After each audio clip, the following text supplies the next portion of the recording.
Olá a todos. É quinta-feira, 11 de junho de 2026. E nosso querido amigo, o... Adorei. Adorei sua introdução. E nosso querido amigo Pepe Escobar está aqui conosco. Bem-vindo, Pepe. Que prazer estar com você, Nima, e com todos vocês, nosso público. Infelizmente, agora estou no stand da Organização do Tratado do Atlântico Norte. Então, nada mais de Xangai, nada mais de São Petersburgo para vocês, Moscou e tal. Voltei ao inferno, literalmente, ao stand da Organização do Tratado do Atlântico Norte. Então, vamos ter muito o que falar. Sim. Vamos começar, Pepe, com os ataques mais recentes. O ataque americano ao Irã e a resposta iraniana ao ataque americano. E podemos comparar os dois ataques e quão bem-sucedidos foram esses ataques. Mas antes, parece que o resultado desses ataques não satisfaz quem está por trás desta guerra. Pessoas como Keith Kellogg. E agora eles dizem que não temos muito tempo. Temos de agir o quanto antes. E aqui está o que Keith Kellogg sugeriu. Ter uma guerra prolongada não é a maneira americana de fazer guerra. É uma guerra a que fomos condicionados nas últimas décadas, com as ações no Afeganistão ou no Iraque. Devemos voltar ao modo como fizemos na Segunda Guerra Mundial ou na Primeira Guerra Mundial. Pepe, deixe-me mostrar outro trecho, porque aqui o volume não estava bom. Não importa, porque vai ser pela mesma pessoa. Um completo e absoluto idiota. Ter uma guerra prolongada não é a maneira americana de fazer guerra.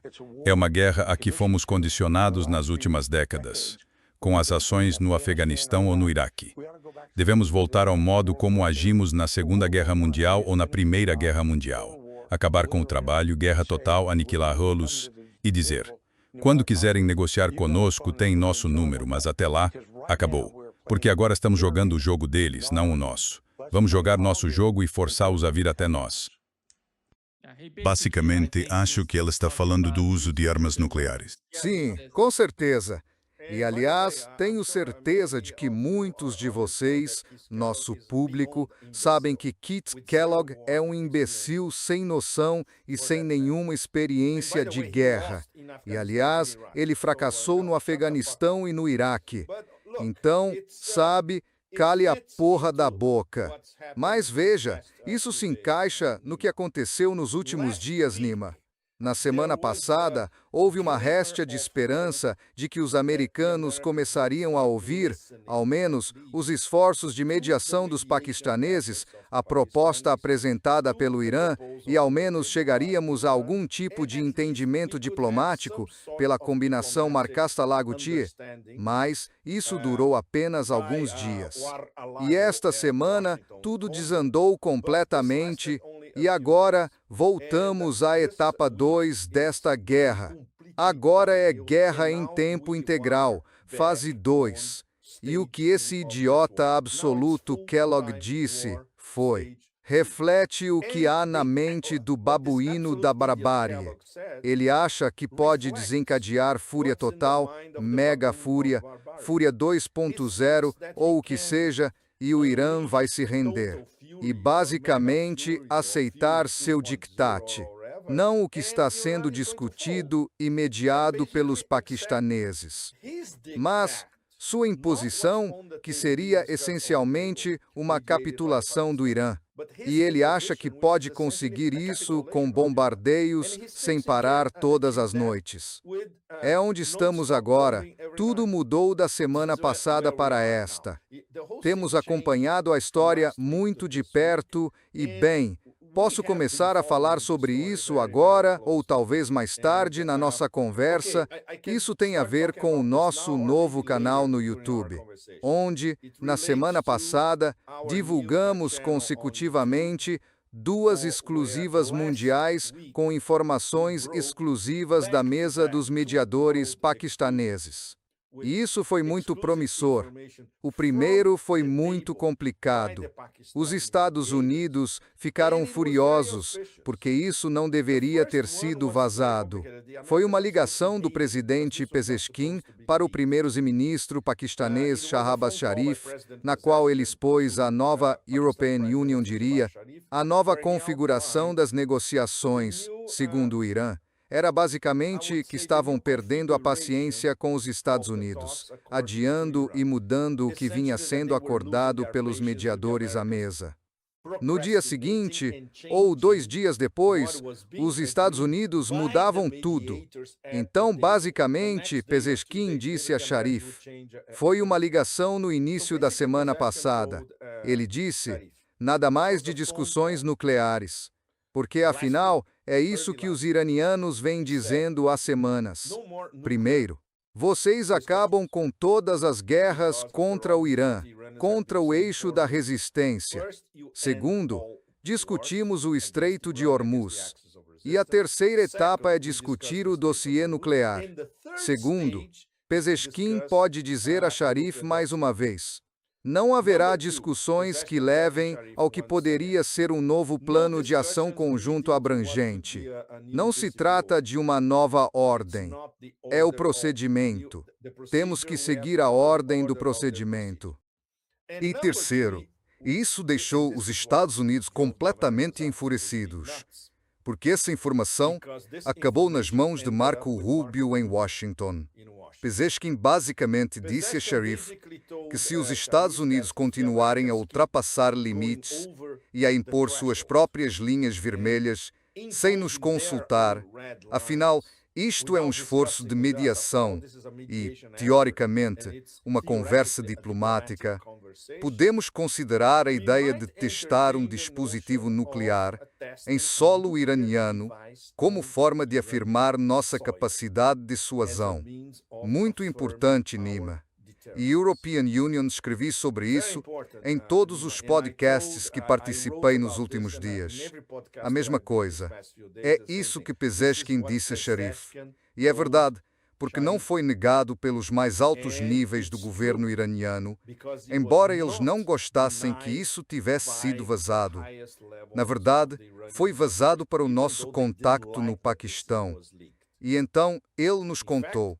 E então nós o interrogamos e também a fonte várias vezes antes de entrarmos no ar na semana passada. E a fonte disse, não, foi exatamente isso que aconteceu. European Union mantenho, e isso vem diretamente da mesa de negociações e vem com o total apoio dos mais altos níveis do governo paquistanês. Então, esta é uma história extremamente séria. A questão é, o que aconteceu depois dessa ligação? O ministro das Relações Exteriores do Paquistão, Dar, estava em Nova York. Ele pegou o telefone, ele ligou para Rubio e ele disse, olha, tenho algo muito importante para lhe dizer. Rubio imediatamente disse, venha para Washington agora. Então, no dia seguinte, Dar foi a Washington e eles tiveram um encontro cara a cara com Rubio. E ele contou a história que a European Union acabei de contar a vocês e ao nosso público. E, obviamente, Rubio contou a história a Trump. E então, o que aconteceu nesse mesmo dia? Isso foi em 29 de maio. Toda aquela retórica de Trump, a retórica belicista a favor da ação militar, parou imediatamente. O tom mudou. E Trump chegou a pensar, vai haver um acordo, vai haver um acordo. Ok, ele já prometeu que a guerra acabaria na última contagem, ele prometeu isso 37 vezes, provavelmente vai chegar a 40 esta semana. E outra informação que tivemos pouco atrás, Sandcom, só para você. A notícia de última hora que Sandcom publicou, dizendo que o Estreito de Hormuz permanece aberto para trânsito, certo? Mentira! European Union. Li isso antes de começarmos nossa conversa. Mentira total. Mas isso é outra história. O Comando Central das Forças Armadas dos Estados Unidos mente todos os dias. É um império de mentiras por si só. Enfim, a conversa entre os paquistaneses e os representantes dos Estados Unidos e a reação de Donald Trump. A questão, Nima, é que isso não durou muito. Isso durou alguns dias na semana passada, talvez até o fim de semana. E depois do caso do helicóptero Apache, que é um caos absoluto porque ninguém realmente sabe o que aconteceu com esse caso do Apache. Mudou completamente. E o Pentágono, que ainda não resolveu o mistério do disparo duplo de um míssil Tomahawk que matou as meninas em Minab, continua investigando. Aliás, eles levaram menos de 24 horas para concluir que foi um drone Shahed a causa da queda do helicóptero Apache. E os pilotos milagrosamente sobreviveram e foram resgatados por um barco dos Estados Unidos. Não é um enredo perfeito para a Netflix? Ninguém explicou como isso aconteceu. Mas essa foi a desculpa que o governo dos Estados Unidos queria para voltar à guerra. Então, quem lucra com esse retorno à guerra? Quem inventou toda essa história do Apache? Todas essas perguntas agora estão em aberto. E a mudança de tom de Donald Trump e de seu entorno, quando na semana passada pensamos que talvez eles achassem que a única saída para Trump seria chegar a um memorando de entendimento. E é exatamente isso que os paquistaneses estavam tentando conseguir sem descanso. Os paquistaneses estão trabalhando muito próximos do Irã. Eles também estão muito próximos da Arábia Saudita. Faz parte do pacto militar deles. E os sauditas querem um acordo com o Irã. Eles também trabalham de perto com outros atores sunitas, incluindo os 4 sunitas originais que se reuniram em Islamabad, mesmo antes da primeira reunião em Islamabad, quando Galibaf e Vance também estavam lá. Mais uma vez, Turquia, Arábia Saudita, Paquistão e Egito. Esses 4 estão trabalhando muito para chegar a um memorando de entendimento. Além desses, também Catar e Omã. Então todo mundo está trabalhando seriamente. Vamos tentar conseguir esse memorando de entendimento. E claro, eles estão exercendo sua própria pressão sobre a administração de Donald Trump. Afinal, eles têm seus próprios canais para conversar com a administração de Donald Trump. Mas como podemos ver, tudo virou de cabeça para baixo nos últimos, digamos, 3 a 4 dias por causa da história do Apache. A história do Apache foi o catalisador da mudança de European Union. Não diria mudança de coração, mas sim, mudança de tom. E Trump voltou à sua melhor imitação de imperador da barbárie. Ok, vamos bombardear o Irã em pedaços todas as noites, com força cada vez maior. Estamos discutindo como bombardear suas pontes e instalações elétricas. Vamos tomar a ilha de Karg. Já estamos roubando o petróleo deles. Então tudo voltou ao que era na época da guerra. E é por isso que é tão perigoso. Porque aparentemente agora a administração de Donald Trump tomou sua decisão. Da Nisisiquece Tetesha Kitomo. Da som, da E um Trump desesperado que precisa de uma saída por várias razões, e nós sabemos muito bem quem manda e quem está no comando. E claro, por causa da sua mente totalmente desequilibrada, ele realmente acredita, voltando ao começo da nossa conversa, que pode bombardear o Irã até a submissão. E é aí que estamos agora. E é por isso que é tão perigoso. A situação agora, esta semana, é muito mais perigosa do que há uma semana e até do que 2, 3, 4 semanas atrás. Acho que a escala dos ataques, olhando para a forma como os Estados Unidos atacaram o Irã na noite passada e a resposta iraniana, mostra que os dois lados estão se reavaliando, na minha opinião. Porque nas horas iniciais do ataque, nos primeiros minutos, você vê que o Irã, em vez de responder aos Estados Unidos, atacou Erbil, no Kurdistão iraquiano. Verdade. Os primeiros alvos foram Erbil, depois as bases americanas. Mas quando atacaram as bases americanas Nima, isso foi bem pesado. E, pela primeira vez, incluíram ataques diretos à Jordânia. A Jordânia agora é um alvo legítimo. Isso não acontecia antes. E os ataques no Kuwait também foram muito agressivos. Então atacaram ao mesmo tempo a Jordânia, o Kuwait e o Bahrein. Isso é muito, muito sério. E atacaram a principal base remanescente da Quinta Frota no Bahrein, além de outra base naval no Bahrein. Estão atacando por todo o espectro e ampliando-o, porque agora inclui a Jordânia. E isso também faz parte da ordem do Corpo da Guarda Revolucionária Islâmica no início desta semana, de que existe um continuum do Bab al-Mandeb ao Golfo Pérsico.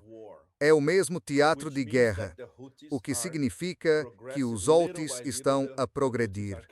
Pouco a pouco, os Houthis estão voltando. E essa vai ser a próxima etapa. Se houver mais bombardeios dos Estados Unidos hoje à noite e amanhã, não há dúvida de que teremos ação. Na verdade, já há ação. O Bab al-Mandeb já está totalmente vetado para qualquer petroleiro ligado a Israel. Isso é apenas a primeira fase. Agora temos o espectro marítimo completo, do Bab al-Mandeb ao Golfo Pérsico e ao Estreito de Hormuz. Os americanos estão prontos para, arcar com as consequências de tudo isso. E agora, claro, isso foi tema de discussão, por exemplo, na semana passada no Fórum de São Petersburgo. Estávamos discutindo, claro, a guerra na Ucrânia praticamente o tempo todo. Mas quando a discussão se voltou ao Irã, começaram a considerar a possibilidade de que a agenda final seja das pessoas que manipulam Trump para provocar um colapso na economia global. Isso é bastante possível. É absolutamente possível. E então, reiniciar em termos mais favoráveis para eles. É absolutamente possível, porque se continuar assim, se a escalada que começou esta semana continuar, a situação do mercado do petróleo e, especialmente, do mercado de títulos, vai ficar completamente fora de controle. E será um colapso global. Não há dúvida sobre isso. Trump é, mais uma vez, Nima, como todos sabemos, um vigarista, um bandido de rua usado pelas pessoas que controlam o jogo. São essas pessoas que controlam a agenda, que pensam a longo prazo e que alimentam as guerras intermináveis na Ásia Ocidental e na Ucrânia.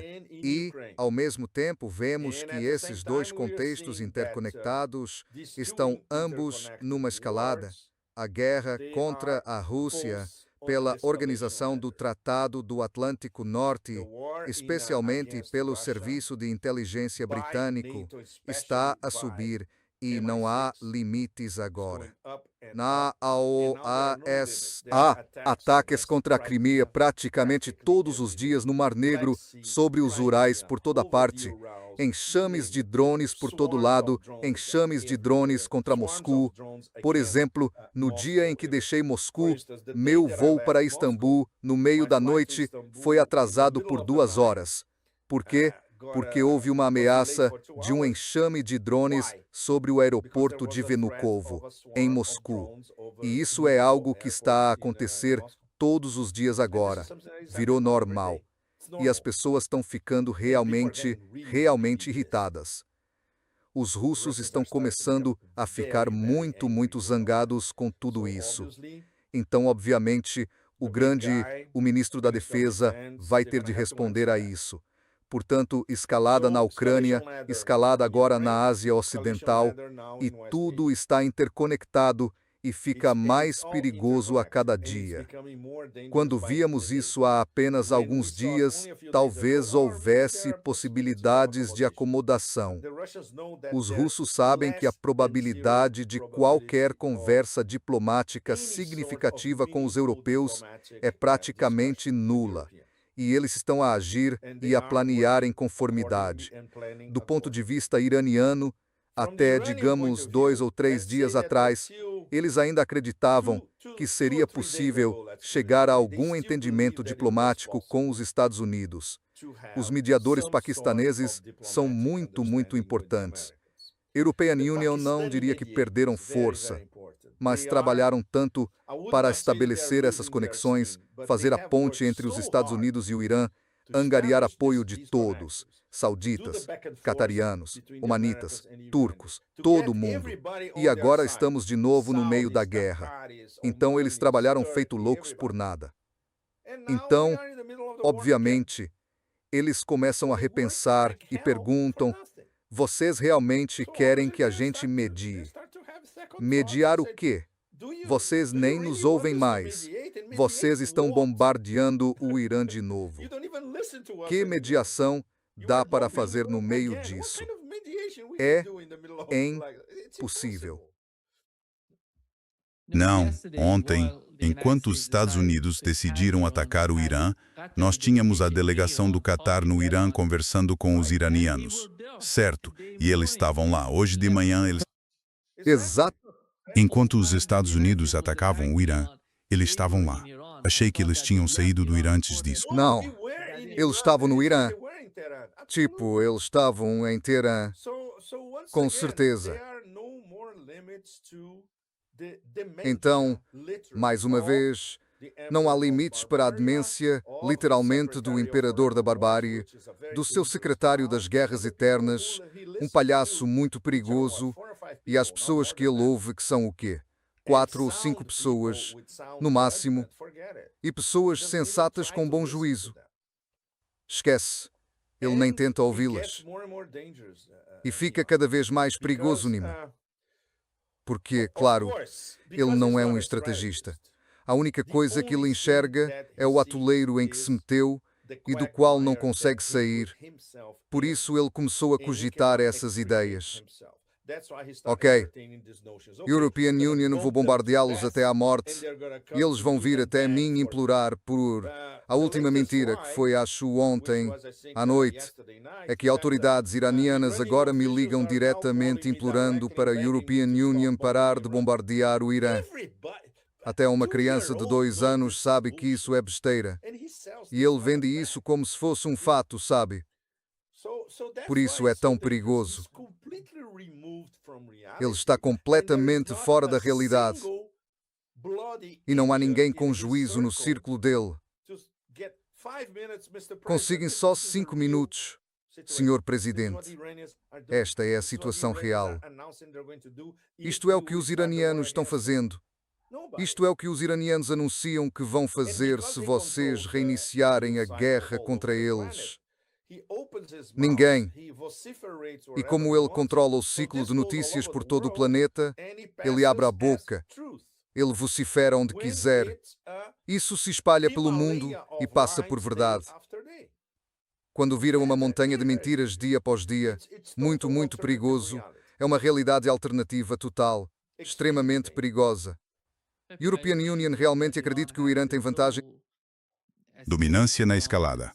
Sim, concordo totalmente. Concordo totalmente. A escalada, o título do meu artigo, que foi publicado, acho, algumas horas atrás na Rússia, é Blues da Escalada. O Blues da Escalada é para todos nós. Estamos cantando o Blues da Escalada e achávamos que isso era evitável?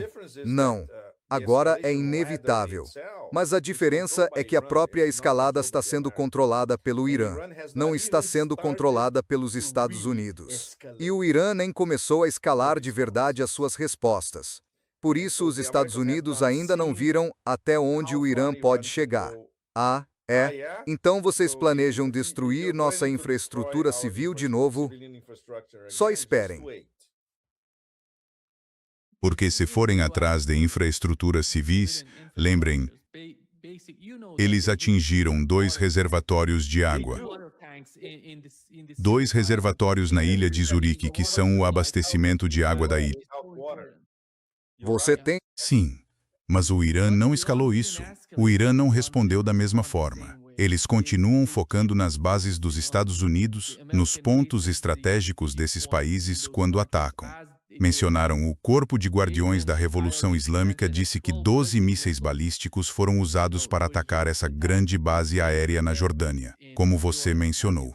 E aparentemente muitos F-15, F-16, F-35 viraram pó. Sim, é bem possível, com certeza. E imagine, o alvo mais fácil para o Irã seria o aeroporto Ben Gurion. Claro, e isso é algo que o Irã pode fazer com seus mísseis hipersônicos. Eles podem obliterar completamente o aeroporto Ben Gurion se quiserem. Absolutamente, com certeza. E aquela estação de trem, só existe uma estação grande que conecta as linhas férreas em Israel. Eles podem destruir essa estação, o mesmo. Acho que estão guardando isso para o momento certo, porque sabem que se a escalada continuar, isso será apenas o começo, e isso será o beijo da morte para a aliança entre Israel e os Estados Unidos. Eles estão guardando para o momento certo, com certeza, com certeza. Mas, voltando à possibilidade de qualquer tipo de entendimento diplomático entre os Estados Unidos e o Irã, isso agora desapareceu, infelizmente, voltou a ficar abaixo de zero. Depois de todos esses esforços, certo? Acho que aqui está o que o presidente do parlamento iraniano e negociador-chefe Kalibaf disse. Ele tuitou que estratégias erradas e ações impulsivas vão redefinir todo o tabuleiro para pior, explodir a infraestrutura e os mercados de energia e criar um atoleiro sem fim no qual vocês ficarão presos para sempre por anos. E vocês verão um Irã diferente. Acho que estamos testemunhando, neste momento, um Irã diferente. Por isso, atacam Israel sem terem sido atacados por Israel, por causa do Líbano. Esse é o jogo todo. O jogo todo mudou. Você tem razão.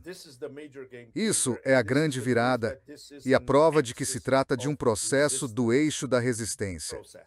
Não é só o Irã. E o fato de que essa conexão marítima, ligando o Bab el-Mandeb ao Golfo Pérsico, é exatamente a mesma coisa.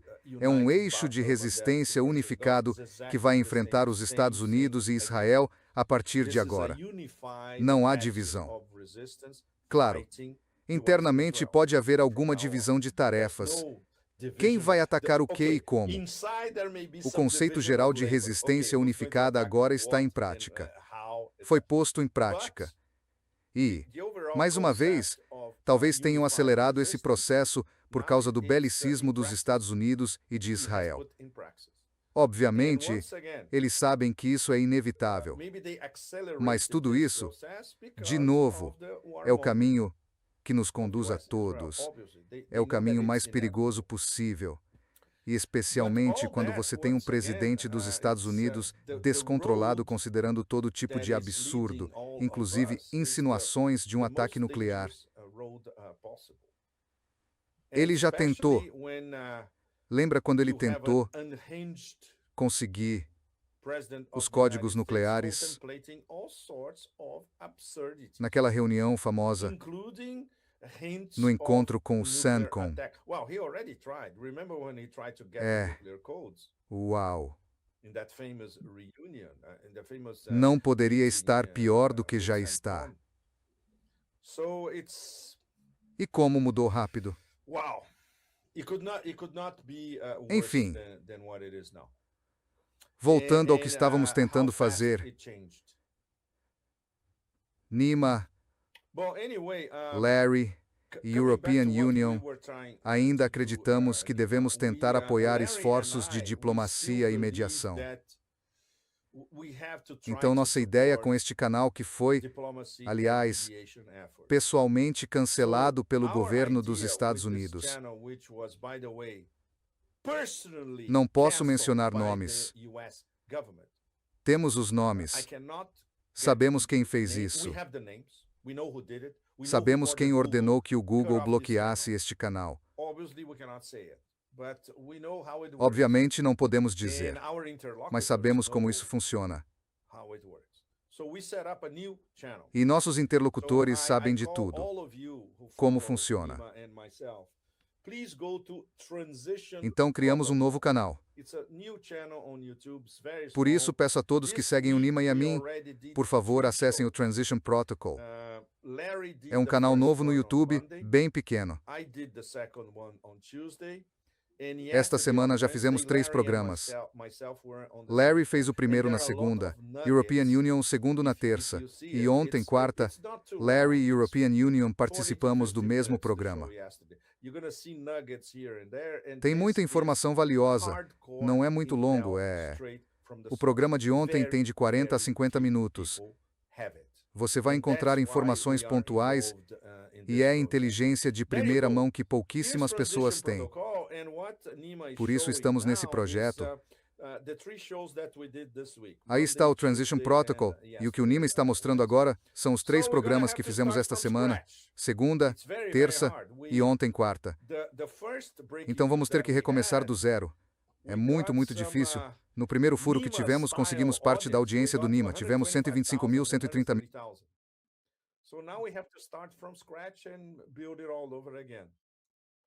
Mas é isso. Isso é algo muito raro de encontrar. Por exemplo, os Estados Unidos têm soldados das Forças de Defesa de Israel se passando por jornalistas. Nós não fazemos esse tipo de merda.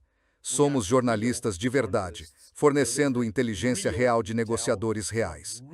E ele vem do Paquistão, mas o Paquistão está conversando com o Irã, e então temos o contexto do Paquistão conversando com a Arábia Saudita. Depois, temos informações da Turquia. Depois tivemos coisas que podemos confirmar com nossas fontes. Larry pode confirmar nos Estados Unidos. European Union, posso confirmar com a Rússia e com a China. Além de coisas que podemos checar com nossos amigos e contatos iranianos. Então é isso. Este canal pequeno trata de informações reais com todos os envolvidos. E claro, o foco principal é tentar resolver esta guerra sem fim, antes que saia totalmente do controle. E esse é o problema, Nima. Nesta semana em que estamos agora, estamos caminhando para algo totalmente fora de controle. Ninguém quer isso, exceto, claro, os de sempre, certo? Sabe, o que torna o argumento dos Estados Unidos tão frágil sobre isso é que disseram que o helicóptero Apache foi atingido por um drone. Depois disseram que os 2 pilotos estão vivos e não ficaram feridos durante o ataque. Mas antes disso, para entender qual foi a razão principal dos Estados Unidos atacarem o Irã, acho que precisamos olhar mais além. Temos que entender o que aconteceu antes daquele ataque ao helicóptero Apache. Aquele foi o ataque iraniano a Israel, porque Israel havia atacado o Líbano. O Irã respondeu a Israel na parte norte do país. Depois veio o ataque israelense ao Irã e então a resposta iraniana. Pelo visto, a resposta iraniana foi bastante contundente. E disseram... Os israelenses disseram que interceptaram todos e cada um dos mísseis que o Irã lançou contra Israel. Mais tarde, surgiram filmagens mostrando que o Irã atingiu a base aérea de Ramat David em Israel. Sim. E aqui está a nova... Uma imagem de satélite de alta qualidade mostra como o Irã atingiu aquele prédio à esquerda e antes do ataque, e à direita você vê que destruíram basicamente o edifício naquela área completamente, e European Union, acho que a razão dos Estados Unidos terem decidido atacar foi que Israel não conseguiu atacar o Irã e fazer o que tinham em mente para ter uma resposta equivalente. Não só não têm como fazer isso, como seus interceptores e capacidades defensivas estão extremamente reduzidos. Exato. Então o Irã pode bombardear Israel praticamente com impunidade a partir de agora. Se decidirem, sabe, subir a escada da escalada e bombardear Israel, isso não será um problema para o Irã agora. E, obviamente, os Estados Unidos ficaram completamente em pânico com isso. Sem dúvida. Sem dúvida. Isso mudou. Não sei o que Donald Trump pode fazer por Israel, porque eles estavam na região. Eles tinham tudo na região quando o Irã atacou Israel. E como mencionou a imprensa israelense, os Estados Unidos tentaram interceptar aqueles mísseis e não conseguiram. Essa é a realidade. As capacidades defensivas deles foram reduzidas drasticamente. Esse é o problema que os Estados Unidos enfrentam agora. Não sei se essas ofensivas vão ajudar a administração de Donald Trump ou a posição de Israel. Isso não vai acontecer. Não, claro que não. E quanto à resposta do Irã, nós vimos apenas o começo da resposta iraniana. Quando tivermos European Union, diria, uma resposta coordenada do Irã, incluindo Israel e não só a Jordânia como alvo legítimo, reataques a todas essas bases, ataques à quinta fruta, o que resta da quinta fruta, novamente, mas também atacar Israel como um todo. Mas isso será suficiente para fazer o imperador da barbárie, com o cérebro de criança de 4 anos, raciocinar. Sabemos que não vai, Nima, infelizmente. Por exemplo, European Union discuto muito com o Larry. O Larry acha que há menos de zero possibilidade de um acordo diplomático.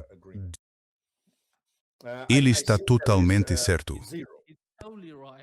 Se perguntarmos ao nosso amigo Alistair Crook, ele tem escrito e analisado que um acordo diplomático é praticamente impossível.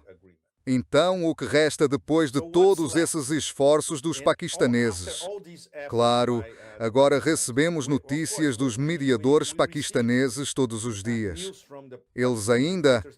Ok, para ser realista, eles são relativamente optimistas porque estão sempre a dizer, a última que ouvimos, por exemplo, ontem à noite foi, olha, o acordo não está morto, isto é muito perigoso, estamos num momento crucial, mas não estamos a abandonar a mesa de negociação. Estamos a dizer aos americanos o tempo todo, olha, nós próprios, as nossas ligações com Teherão, todos os que estão por trás, Turquia, Arábia Saudita, Omã, Qatar, todos querem pelo menos um memorando de entendimento.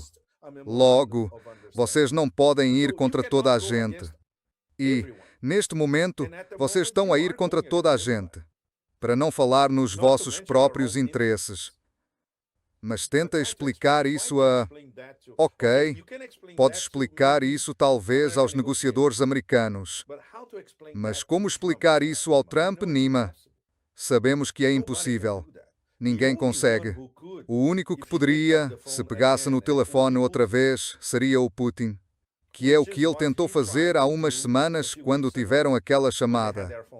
O Putin tentou explicar ao Trump, olha, aceita algo, um memorando de entendimento. É a tua única saída? Ninguém te vai dar outra saída? É isso, não há mais nada. Precisas de ajuda? Posso ajudar-te? Obviamente ele não ouviu. E hoje a Rússia voltou a dizer, Vladimir Putin disse que a única solução é negociar e dialogar. Claro. Foi um dos temas em São Petersburgo na semana passada. E, claro, os russos não têm ilusões sobre o apoio americano a essa escalada europeia contra a Rússia. Eles sabem com quem estão a lidar. Mas em relação ao Irã, mais uma vez o Putin reafirmou a parceria estratégica deles. Uma das coisas que ele disse foi imensamente intrigante.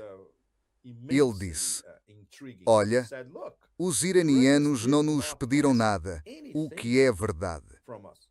Tu conheces os persas, não é, Nima? Eles são muito orgulhosos. Dizem, nós conseguimos fazer tudo sozinhos. E não conseguem.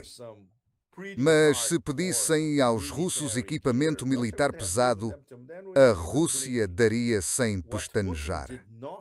O que o Putin não disse, e isto é tão importante quanto o que ele disse, é que a Rússia forneceu muita inteligência de primeira linha ao Irã. E isso, em muitos casos, é muito mais importante do que armas. muito mais importante. Mas vimos uma melhoria significativa no sistema de defesa aérea do Irã. Ah, sim. Isto é ajuda muito discreta da Rússia e da China nos bastidores. Claro, claro. Não sei, Pepe, no quadro geral, em relação à Rússia, porque quando Vladimir Putin sugere que a única solução seria negociar, e o mesmo se aplica aos Estados Unidos, não há ninguém com quem negociar. Não, de jeito nenhum. A única coisa é que, no caso dos russos, eles sabem que o único resultado possível do que está acontecendo hoje são, talvez, alguns acordos comerciais ou oportunidades de negócio, porque são as duas oligarquias conversando entre si, a oligarquia dos Estados Unidos e a oligarquia russa. E, obviamente, o Kremlin pensa, tudo bem, se eles quiserem fazer negócios sem problema, desde que não interfira nos nossos projetos de segurança nacional. Por exemplo, suponha que uma das grandes petroleiras dos Estados Unidos queira voltar a explorar energia no Ártico. Isso será muito restrito, muito específico. E o governo russo, claro, dirá, pode fazer isto, pode fazer aquilo, mas não pode fazer aquilo. Tudo bem, é isso. Mas muito restrito. Havia empresários dos Estados Unidos em São Petersburgo. Não uma delegação enorme, mas havia empresários dos Estados Unidos aproveitando oportunidades de negócio. Mas em termos de um avanço governo a governo e de avanços diplomáticos, eles não têm nenhuma ilusão. E, obviamente, os russos agora prestam muito mais atenção à demência europeia, à escalada deles contra a Rússia usando a Ucrânia. Então, esse é o principal problema deles agora. Mas, ao mesmo tempo, eles prestam muita atenção ao Irã. E, claro, se o Irã precisar de algo da Rússia, vai conseguir. Mas até agora não. Peppo, você acha que os Estados Unidos ainda estão pensando em invadir algumas dessas ilhas? Porque Donald Trump disse hoje que quer invadir a Ilha Hark. Ele disse que, como parte da operação desta noite, eles querem invadir. Se você vai invadir uma ilha, não se fala sobre isso. Tente explicar isso para alguém que ainda não entendeu, Sansonima. Sim, vamos invadir a sua ilha hoje à noite, amanhã. Que estupidez do caralho é essa? Certo, mas é com esse pessoal que estamos lidando. Essas pessoas não são muito espertas. Eles são perigosos, mas não são muito espertos. E o sujeito que comanda o Pentágono nem é inteligente. É um completo idiota. Então o que esperar, né? Mas é perigoso.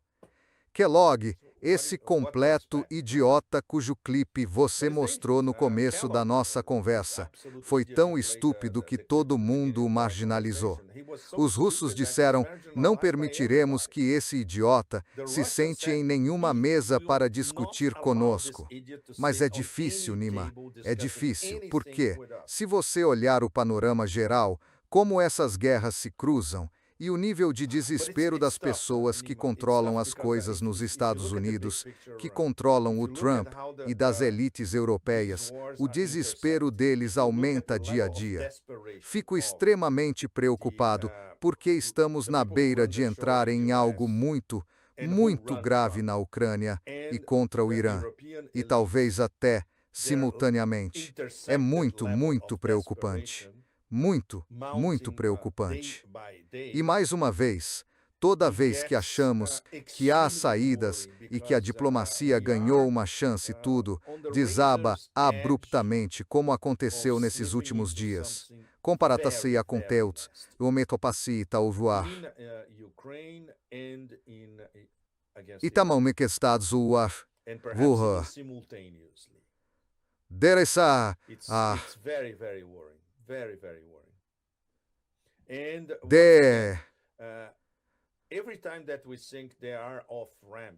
Dessa mal para sair.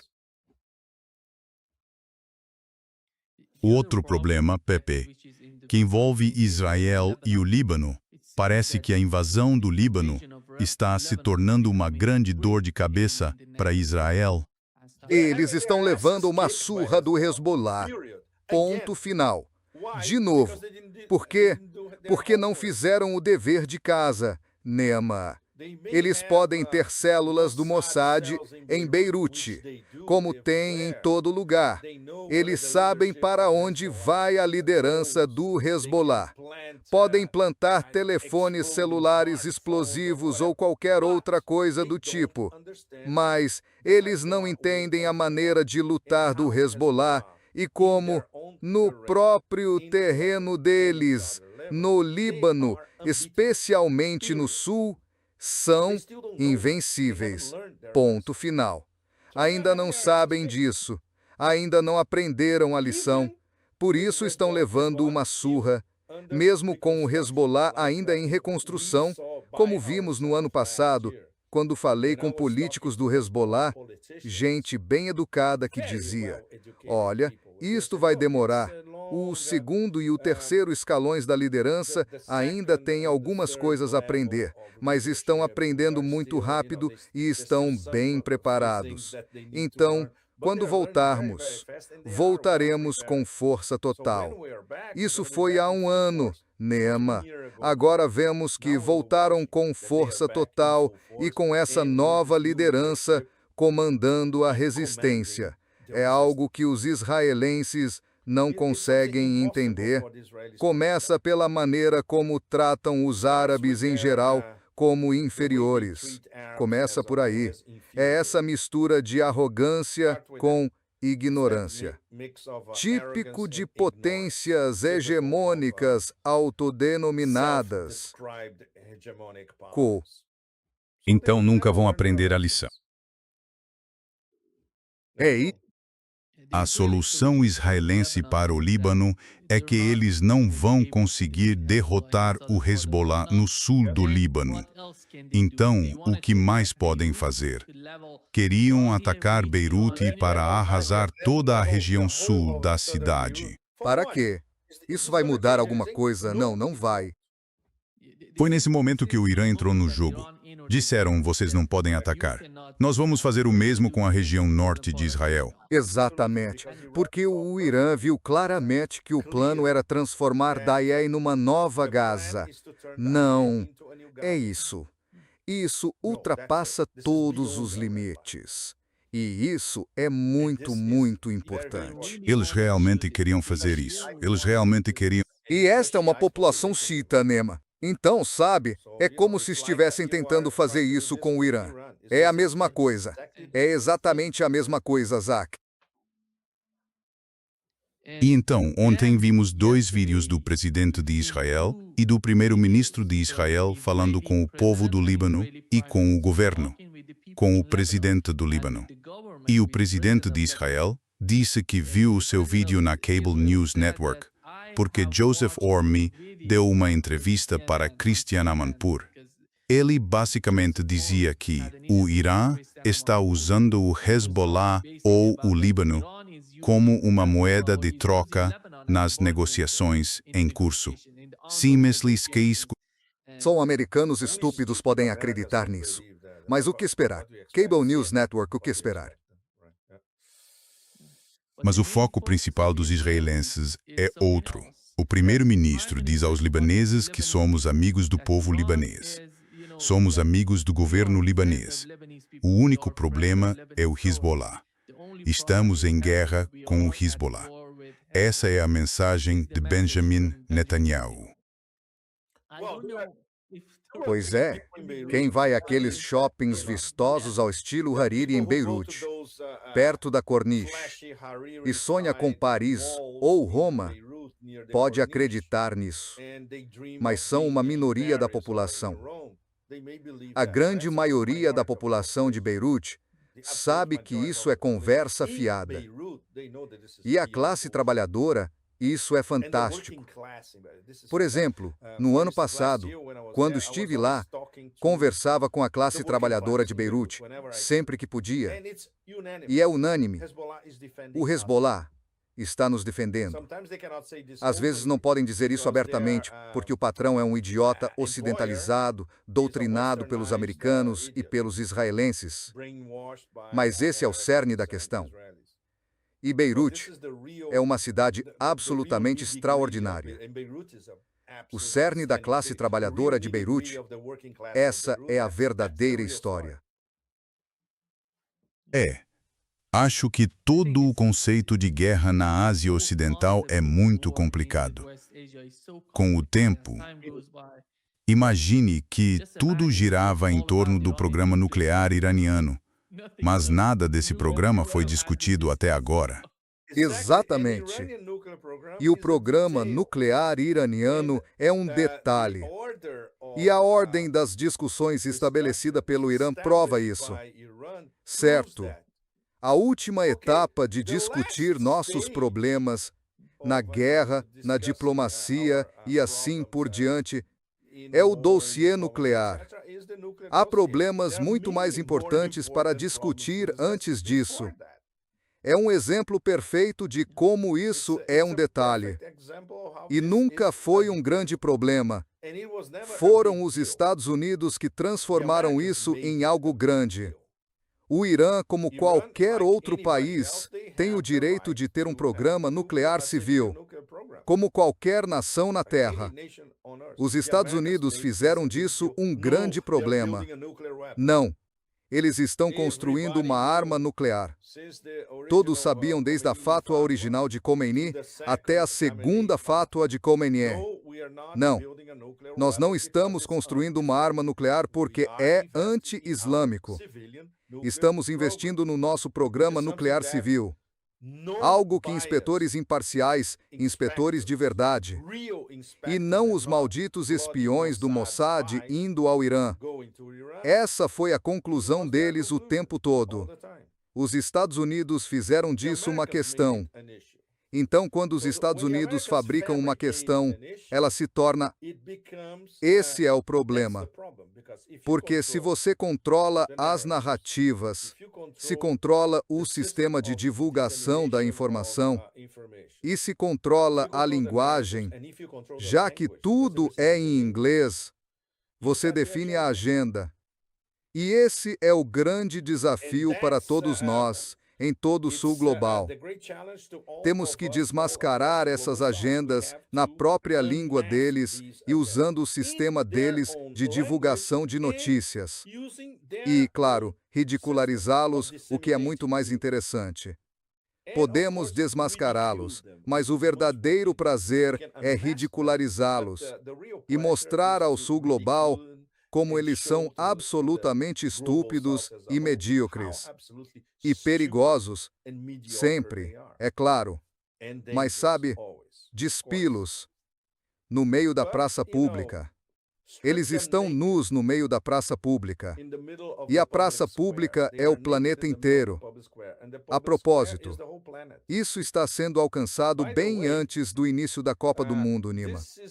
A maior parte do sul global está vendo os Estados Unidos sob o imperador da barbárie, pelo que são um antro racista. Não estou falando dos Estados Unidos como um todo.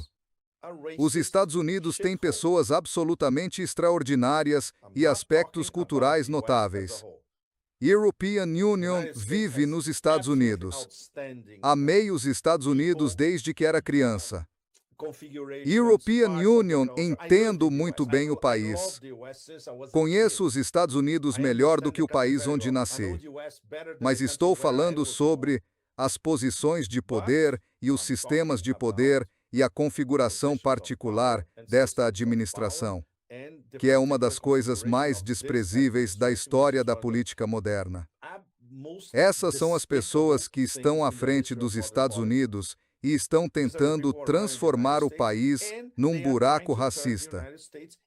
A melhor demonstração nos últimos dias é a maneira como estão tratando, basicamente, visitantes do Sul Global que vêm ver o maior evento esportivo do planeta. Senegal, Uzbequistão, o árbitro somali. Vergonhoso. Ainda mais vergonhoso. Ainda mais vergonhoso. Por favor. É isso. O que está acontecendo agora é o espelho perfeito do imperador da barbárie e das pessoas ao redor dele. Isto não é os Estados Unidos.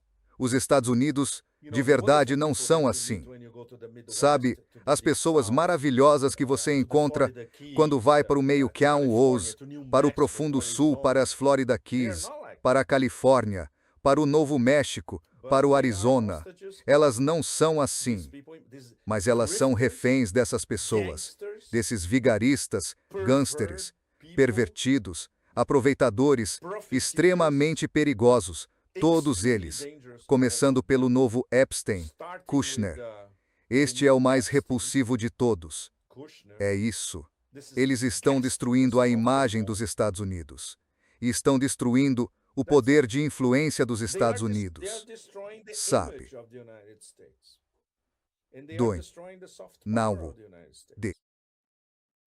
Estão fazendo isso, sim. Pois é. Obrigado. Muito obrigado, Pepe. Muito obrigado, Pepe. Obrigado, querido.